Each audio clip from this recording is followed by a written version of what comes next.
Spearhead from Space, the first serial of Doctor Who's 7th season, first broadcast in 4 parts from the 3rd to the 24th of January 1970. This was the first story to include Jon Pertwee as the Doctor, and the first story to actually be broadcast in colour of Doctor Who, which is pretty cool. This was also the last one I needed to complete a kind of minor collection of first stories. You know, the likes An Unearthly Child, The Power of the Daleks, Spearhead from Space, Robot, Castrovalva, The Twin Dilemma, Time and the Rani, and Doctor Who the Movie. So maybe one day, it may be this year, maybe 3 years from now, when Jodie Whittaker decides to hand over the key to the TARDIS, I can now do a first stories marathon, going all the way through, which, yeah, nice touch. So as I said, this was Jon Pertwee's first story, and the first story broadcast in colour. Following on from the events of the War Games, the Doctor crashes back to Earth. His knowledge of the TARDIS has been wiped, he's been forced to regenerate by the Time Lords, and he lands pretty much in the middle of a field in the middle of the country, where he is taken to a country cottage hospital, where he is there met up with by the Brigadier, who, upon hearing a blue box is involved, seems to think it might be the Doctor, but upon seeing him is like, well, no, I don't recognise this man, even though the Doctor seems to recognise him. But it's not only the Doctor that's crashed back to Earth. He also arrives at the same time a meteor shower, seemingly happened in the same part of the country. And in that meteor shower, there appears to be something strange, and something very sinister is going on at a plastic factory in town. And within that comes one of Doctor Who's most famous villains, the Autons. Now, the Autons, they get, like the Silurians, I'm surprised to find they actually didn't appear in that many Classic Who stories, but, you know, they made their point. I mean, the only 2 stories they actually appeared in the Classic era were Spearhead from Space, i.e. this one, and Terror of the Autons, which I'll get round to it.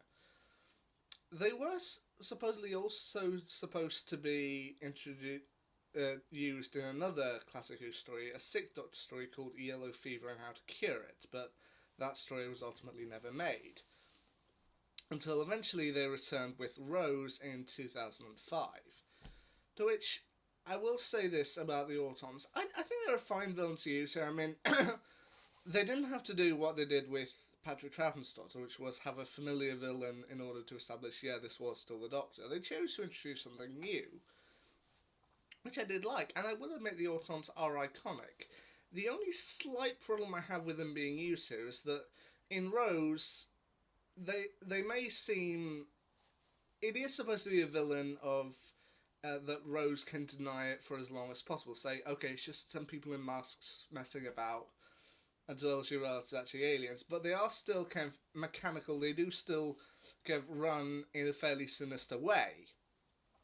Kind of proving that, yeah, they are partially mechanical, but they are still kind of still humanoid. That's fine, but my slight nitpick with the Autons being used here is that here it's not so much clear they are kind of mechanical or kind of plastic brought to life, but it is just a human wearing a mask. Which I know it might sound weird to concentrate on, but when the Autons ran in the new series, it was still sinister. Here it's just like a human jogging in a mask. Which, okay, I should stop nitpicking. I mean, the Autons are still a great choice here.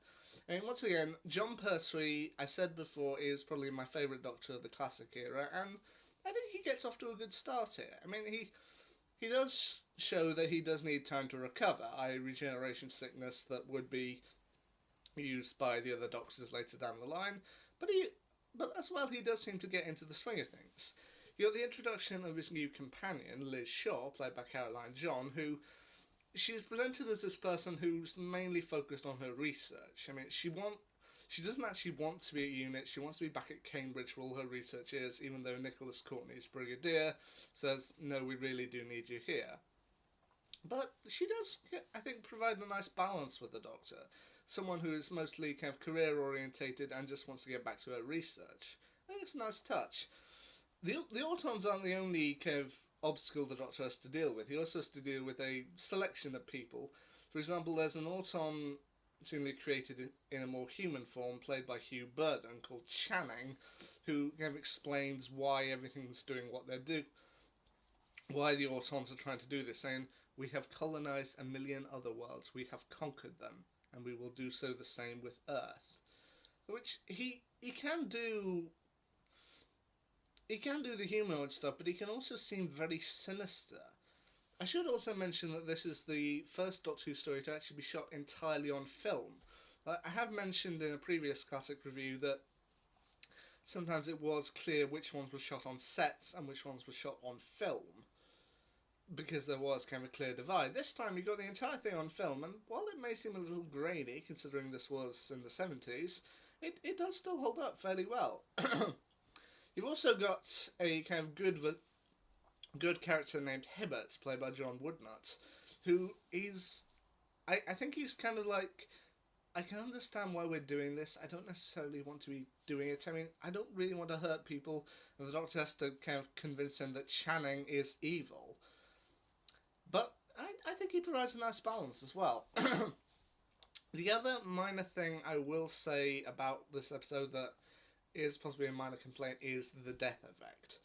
I mean, I was watching this through with a family member, and they said the death effect was pretty bad, because they have it so the Autons shoot someone, and then go throw a smoke bomb to make it look like they're obscured, and then once the smoke clears, the person's gone, vaporized. Kind of a simple effect. But then they do it so that they reverse the footage of the person before they disappear, and it just looks really awkward. But again, that's a minor nitpick, and I'm sorry if... The other thing that was pointed out to me was, I was sitting down watching this episode, watching this story, and they asked me, is this the one with the time problem? And I was like, what?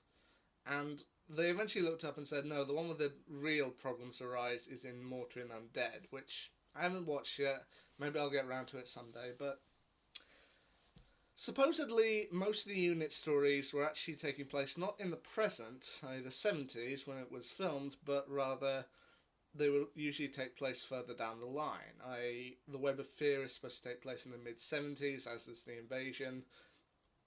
All the unit stuff in the 70s is actually supposed to take place in the 80s, and it gets a little confusing, but supposedly in Mordrin Undead, the Brigadier lists off the time he and the Doctor met up, and it kind of makes things a little complicated. It breaks the show's continuity. Thankfully, this story isn't actually the one that breaks it.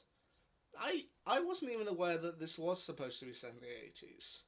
I just kind of viewed it as, okay, this is taking place in the present when it was set, so the 70s. They don't really say anything about the dates in it, so I didn't really notice. Maybe I will notice later down the line, but you know what? Spearhead from Space, I admit it does have two minor things. One being the kind of movement of the Autons, and the other being the death effect. But otherwise, I think it's an enjoyable story. It introduces us to a new Doctor, a new companion, a new setup, with the Doctor being trapped on Earth, and they were able to do some good things with it. So, that's my quick review of Spearhead from Space. Anyway, the next one I've got lined up, hopefully, Terror of the Autons. Anyway, until then, see ya.